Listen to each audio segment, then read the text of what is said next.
Hey guys, this is Shirt from WorshipActs.com. Thanks so much for watching our videos.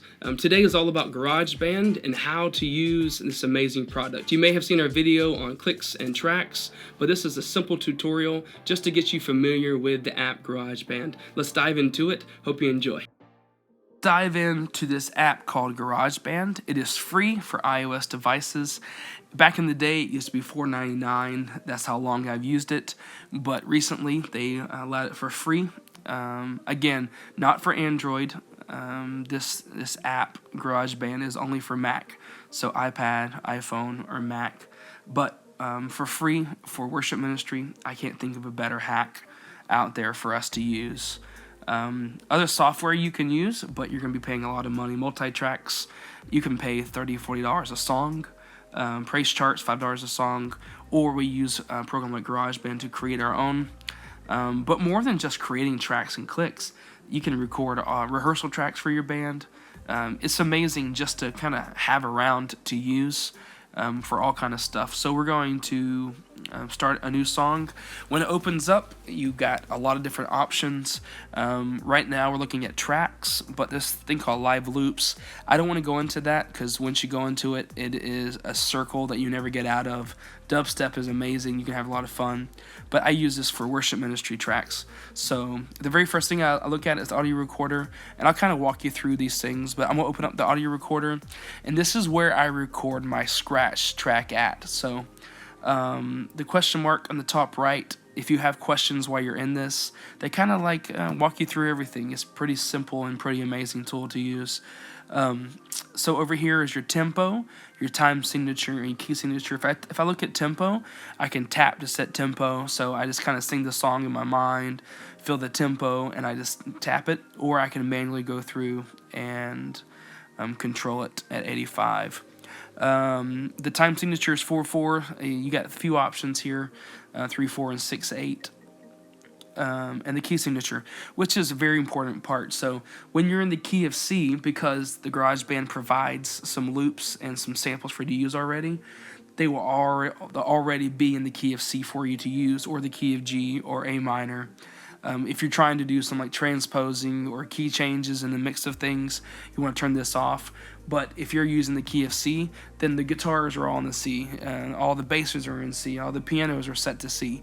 Anything sampled already that they use, they will turn to that key for you, and it's very important to use that. And that's the C scale, and that's the C chords and the scale. You can go through and change those chords out. I'll show you where that's at. But it's really cool. Here's the thing called a metronome. If I hit record, the metronome will be in it. This is tempo 85, and so I'm talking. Again, nothing's plugged in. I have my guitar or my voice, and I'm just singing, "This is amazing grace." I play my guitar or piano. I can talk to the band, wherever I want to do. I just record it. So there's metronome turned off, and there's metronome turned on. So you can hear that.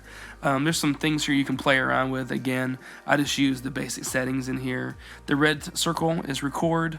You have your mixer, which is going to be your track volume, your track pan. Again, when you're creating clicks and tracks, there's another video on this already for clicks and tracks, but you want to track pan all your clicks for your in-ears to the left, and all the stuff for the house and the congregation to the right. If you are creating clicks, there's another video for you to watch. It's called How to Create Clicks and Tracks Using GarageBand. Your compressor, treble, echo, reverb. Again, these are just the basics we want to go over so you understand what the app is. So once you record something, you go through and you add another track. And so I can go through and add strings or bass or guitars. And so, again, everything here is for you. And the key of C wouldn't use B flat or B diminished, so you can change those. But you have different sounds like classic clean, hard rock, retro wah, roots rock. You can auto play it if you want, so it can pick around. I don't use this stuff for worship band stuff on stage, but for just playing around and working with somebody, having some pitches, it's really good to have. But that's guitar. There's piano and there's keyboard. You just add the tracks and record what you want. the bass guitar, the strings, and the amp. I don't use this for worship, but they're here for us to use, the bass guitar and the guitar. There's hundreds of amps to choose from. You can add pedals, and there's a tuner built in as well. So if you don't want to lug around an amp with you, play around, and there's some decent settings on there. Most guitar players want to use the pedals, but for the basics of what you do, it's pretty cool to have this tool available. So you'll add the tracks to everything that you do. Your drums, there's more sounds. There's beat sequencer, there's acoustic drums, smart drums. And so you can go through and kind of play around with stuff. There's stuff already sampled, program. But you've seen this already. I use this for click a lot, and so you can record what you want.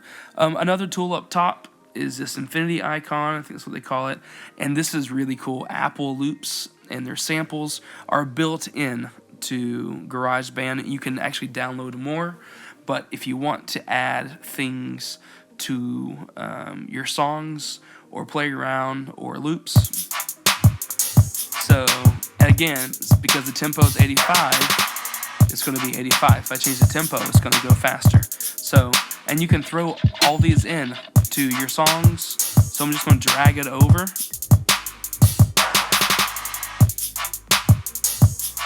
If it allows me to. There we go. I'm just going to drag it over, and I can loop it. There's a measure mark here. So some songs are designed like chorus and bridge and verse and all that. You can set the bars, or you just can set it to automatic, and that way you can record the entire song and it'll stop where you record. So if I hit play, and I'm now recording, metronome off, metronome. If I don't want it to go past measure 4, then I just click on the track itself. I'll split it, and then I'll delete what I don't want. So you can plug and play all this kind of stuff. Again, for free, and the GarageBand is just an amazing tool to use. Hope this helps. Hey guys, thanks for watching this video. A few more things real quick. If you're interested in using your own guitars and pianos and bass and recording your own stuff and not using the samples inside GarageBand, which we kind of do a mixture of both, you need the dongle. So this one is made by Griffin. You actually plug in your XLR cable right into your iPad or iPhone, and Griffin also makes one that goes right into your iPad for XLR and 1/4 inch. So both of these that you will need to do that with. I hope this helps. I will provide this information in the links. Griffin makes really good quality stuff, so recommend Griffin. There's other options as well, but these two are amazing. Thanks so much for watching our video. Like us on Facebook and YouTube, and happy recording. Till next time, see you later. Bye-bye.